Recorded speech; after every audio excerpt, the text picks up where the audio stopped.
முருகன் எப்படி கூப்பிட்டா நம்ம கூட இருப்பார் சார்? முருகன் பொறுத்த மட்டும் என்ன அப்படின்னா, அவர் ஒரு தமிழ் கடவுள்.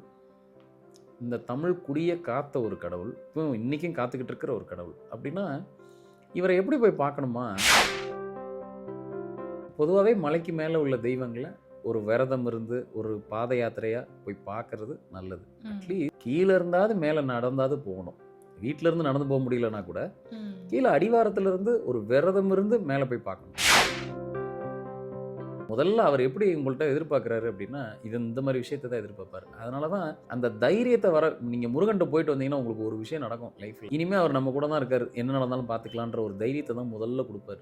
எனக்கு வணங்கணும், ஆனால் நான் என்னால் வர முடியாது சொல்ல, நான் வீட்டில் இருந்தே முருகனை வந்து எப்படியாவது கூப்பிடணும்னு நினைக்கிறேன் அப்படின்றப்போ எந்த பாடல்கள் பாடி நான் கூப்பிடலாம் சார்? நீங்கள் எதில் கூப்பிட்டாலும் முருகன் திரும்பி பார்ப்பாரு. ஏன்னா இது நீங்கள் முதல்ல தமிழில் பேசினாலே முருகனுக்கு பிடிக்கும். அவர்கிட்ட போய் இங்கிலீஷில் போய் பேசிகிட்டு இருக்க வேண்டாம்.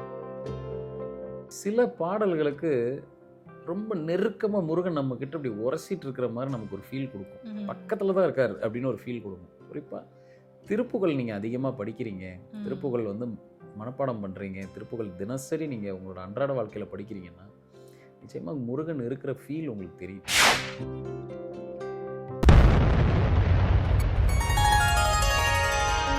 ஸ்ரீ மகாஸ் இன்ஃபினிட்டி நேயர்களுக்கு நர்மதாவின் அன்பான வணக்கம். நம்மளுடைய சேனலில் தொடர்ந்து பல்வேறு விதமான ஆன்மீக தகவல்கள் பார்த்துட்டு இருக்கோம். அந்த வகையில் இன்னைக்கு நம்ம பார்க்க போகிற இந்த ஒரு பதிவில் நேயர்கள் கேட்டிருக்கக்கூடிய பல்வேறு விதமான கேள்விகளுக்கு தெளிவான பதில் கொடுக்கறதுக்காக நம்ம கூட இன்னைக்கு பிரசன்ன ஜோதிடர் அஸ்ட்ரோநியூமராலஜிஸ்ட் டாக்டர் மகாஸ் ராஜா சார் அவர்கள் அணிஞ்சிருக்கிறாங்க. வணக்கம் சார். வணக்கம்மா சார். ஒவ்வொரு பதிவுகள்லையுமே நம்ம வந்து நேயர்கள் கேட்டிருக்கக்கூடிய நிறைய விஷயங்களுக்கு ரொம்ப சுவாரஸ்யமான பதில்கள் கொடுத்துட்ருக்கோம் சார். அதில் வந்து முருகனை பிடிக்காதவங்க அப்படின்றவங்க யாருமே இருக்க மாட்டாங்க. ஆன்மீகத்தை விரும்பக்கூடிய எல்லாருக்குமே வந்து முருகன் வந்து ஒரு இஷ்டமான கடவுளாக இருக்கிறாரு சார். அப்படிப்பட்ட முருகனை வந்து வழிபாடு பண்ணுறது அப்படின்றப்போ வந்து எல்லாருக்கும் ஒரு ஒரு பார்வை இருக்குது சார். சில பேர் வந்து நான் இப்படி தான் வழிபாடு பண்ணுவேன், நான் பாத யாத்திரை போவேன், சில பேர் அழகு குத்திக்கிறது தான் என்னோட வழிபாட்டு முறைகள், இல்லை நான் வந்து பாராயணம் பண்ணுறது தான் என்னுடைய வழிபாட்டு முறை, இல்லை நான் வேல் பூஜை பண்ணுவேன் அப்படின்னு நிறைய வழிபாட்டு முறைகள் சொல்கிறாங்க சார். இப்போ முருகன் நான் கையில் எடுத்து கும்பிடுன்னு நினச்சா முருகன் எது சொன்னால் கேட்பாரு, இப்படி சொன்னால் தான் கேட்பாரோ, இல்லை அப்படி சொன்னால் தான் கேட்பாரோ, எப்படி கும்பிட்டா முருகன் கேட்பாரு அப்படின்ற மாதிரி நிறைய பேர் வந்து நான் வந்து ஆன்மீகத்துக்குள்ளே போகணுன்னு நினைக்கிறப்ப எனக்கு இவ்வளோ குழப்பங்கள் இருக்குது அப்படின்னு நினைக்கிறவங்களுக்கு முருகன் எப்படி கூப்பிட்டா நம்ம கூட இருப்பார் சார்? ஒரு தெய்வத்தை வழிபாடு செய்கிறதுக்கு ஒரு முறை இருக்குது. சில தெய்வங்களை நம்ம பாராயணம் பண்ணுறது பாமாலை மூலமாக சில தெய்வங்களை கூப்பிடலாம், இல்லை அவங்களுக்கு அப்படி பிரார்த்தனை பண்ணுறது பிடிக்கும். இப்போ சிவபெருமானுக்கு அவரை பற்றி பாடினாலே பிடிக்குமா, குறிப்பாக தமிழில் பாடினா அவருக்கு ரொம்ப பிடிக்குமா. அப்படி ஒவ்வொரு தெய்வத்துக்கும் ஒவ்வொரு விஷயத்துக்கு அவங்கள நம்ம அதை பின்பற்றி அவங்கள நம்ம பிரார்த்தனை பண்ணும்போது அந்த அனுகிரகம் நல்லா நமக்கு அந்த பிளெஸ்ஸிங்ஸ் நல்லா கிடைக்கும். முருகன் பொறுத்த மட்டும் என்ன அப்படின்னா, அவர் ஒரு தமிழ் கடவுள். இந்த தமிழ் குடிய காத்த ஒரு கடவுள், அதாவது இப்போ இன்றைக்கும் காத்துக்கிட்டு இருக்கிற ஒரு கடவுள். அப்படின்னா இவரை எப்படி போய் பார்க்கணுமா, இவருக்கு எதையாவது இவருக்கு தான் பார்த்திங்கன்னா அதிக வேண்டுதல் வைப்பாங்க மக்கள். வந்து இப்போ பழனி மலை எடுத்துக்கிட்டிங்கன்னா பாத யாத்திரை போகிறது ஒரு வழக்கம். இது எங்கேருந்து கிளம்பிச்சு அப்படின்னா, இதெல்லாம் என்னென்னா ஒரு போர் முறை. ஏன்னா அவர் போருக்கான ஒரு கடவுள். அவர்கிட்ட கொஞ்சம் ரௌத்ரம் இருக்கும்.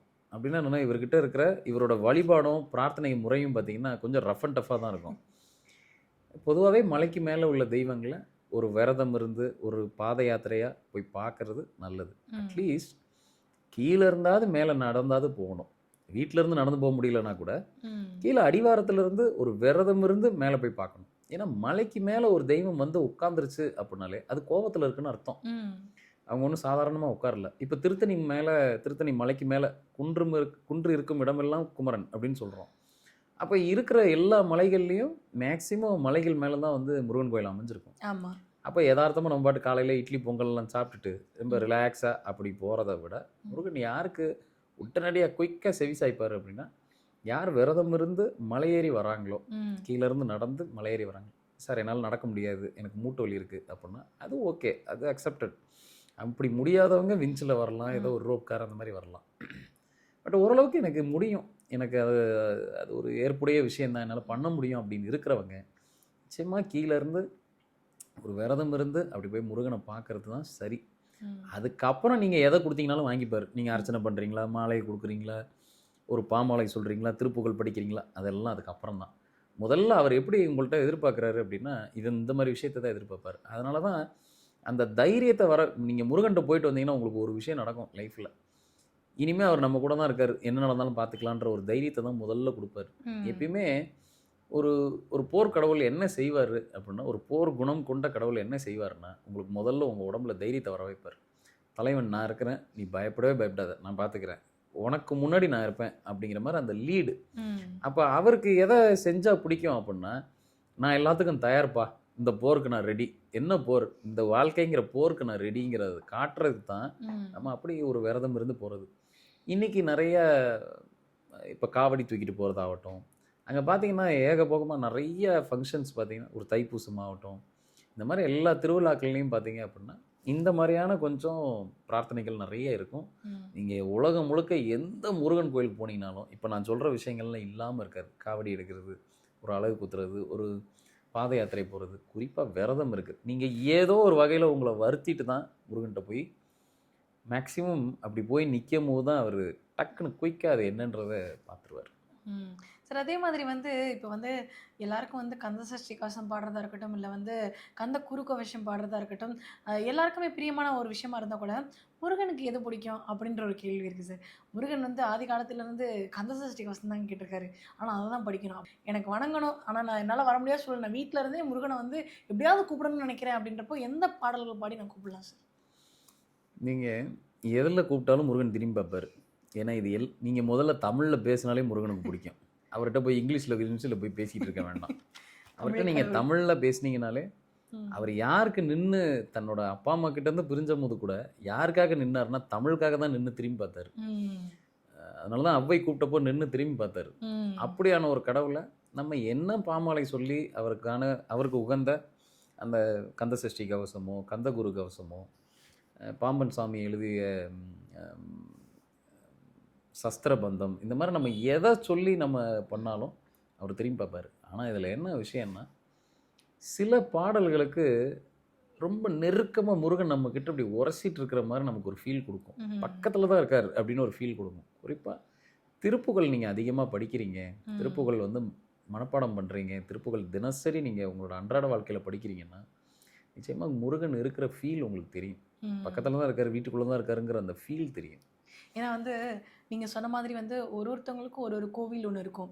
அந்த கோவில் உங்களுக்கான கோவிலா இருக்கும். அங்க போய் நிக்கும்பொழுது, என் தெய்வம் இங்க இருக்குன்ற ஒரு உணர்வு வந்து சில அறிகுறிகள் மூலமா குடுக்கும்ன்னு சொல்லியிருக்கீங்க. அந்த மாதிரி வந்து நெறைய பேருக்கு பழனிமலை முருகன் அப்படின்றது என்ன உட்பட பழனிமலை முருகன் அப்படின்றது போய் நின்னோன கண்ல தார தாரையா ஊத்தும். அப்படி இருக்கிற முருகன நம்ம இப்படி நம்ம வீட்டுக்கே அழைச்சிட்டு வர முடியும் அப்படின்றதுனா, திருப்புகழ்ல என்ன பாடணும் சார்? எத்தன முறை பாடணும்? அந்த மாதிரி ஏதாவது ரூல்ஸ் இருக்கா சார்? ஏன்னா அவர் என் கூட இருந்துட்டாருன்னா, எனக்கு வேற எதுவுமே வேண்டாம். அவர் மட்டுமே போதும் அப்படின்னு நினைக்கிற என்னைய மாரி நெறைய பேர் இருப்பாங்க. ஸோ எத்தன முறை பாடணும்? அந்த மாதிரி ஏதாவது ரூல்ஸ் இருக்கா சார்? அப்படியெல்லாம் ஒண்ணும் இல்ல. ம். திருப்புகழ் உங்களுக்கு தினசரி தினமும் உங்களால வாசிக்க முடியுமா? தினமும் வாசிங்க. ம். அது ஒரு மிகப்பெரிய ஒரு மாற்றத்த குடுக்கும். அடுத்து வேல்மாறல். ம். இது 2மே நீங்க இந்த 2 மட்டும் நீங்க பிராக்டிஸ் பண்ணீங்கன்னா, நீங்க முருகன் பக்கத்துல தான் இருக்காருங்கிறத நீங்க ஃபீல் பண்ண ஆரம்பிச்சுருவீங்க. இதுல இன்னொன்னு, எப்பயுமே முருகனுக்கு ரொம்ப பிடிச்சது, அவங்க அப்பாவ பத்தி கொஞ்சம் பேசணுமா அவர்கிட்ட. பெருமையா பேசணும். அப்படின்னா என்ன அர்த்தம்? நீங்க சிவபுராணமும் சேர்த்து படிக்கிறீங்க அப்படின்னா, நீங்க என்ன கேட்கிறீங்களோ, இனிமே இந்த லைஃப் வந்து அவர் பார்த்துப்பாரு. நீங்க எதுவும் பெருசா எடுத்து நடத்துறதுக்கு ஒண்ணும் கிடையாது. இத மட்டும் சரியா ஃபாலோ பண்ணிட்டீங்க அப்படின்னா, அதுக்கப்புறம் முருகன் பக்கத்துல இருக்கிறத உங்களால உணர முடியும். நீங்க கோயில் குளத்துக்கு தான் போய் முருகன பார்க்கணுன்ற அவசியம் இல்ல. ம். வீட்ல இருக்கும்போதே முருகனோட பிரசன்ஸ உங்களால உணர முடியும். கண்டிப்பா சார். Okay sir. ஏன்னா வந்து நேயர்களுக்கு வந்து வித்தியாசமான முறைகள்ல வந்து சந்தேகங்கள் வருது. ஆனா அந்த சந்தேகமுமே நியாயமானது சார். வீட்ல உட்காந்துருக்காங்க அப்படின்னா, இந்த மாரி டவுட் இருக்கே, இது போய் நம்ம வந்து டைரக்ட்டா ஒரு ஜோதிடர அணுகுறத விட, இந்த மாதிரியான ஒரு விஷயங்களுக்கு பதில் கிடைச்சா நல்லா இருக்குன்றப்போ, அத ஒரு பதிவா நம்ம குடுக்குறது வந்து நெறைய பேருக்கு கண்டிப்பா யூஸ்ஃபுல்லா இருந்துட்டு இருக்கு அப்படின்றத தொடர்ந்து சொல்லிட்டே இருக்காங்க. இன்னும் நேயர்கள் கேட்கக்கூடிய பல்வேறு விதமான கேள்விகளுக்கு அடுத்தடுத்த பதிவுகள்ல நம்ம வந்து பதில்கள் பார்க்கலாம் சார். ரொம்ப நன்றி சார். நன்றி.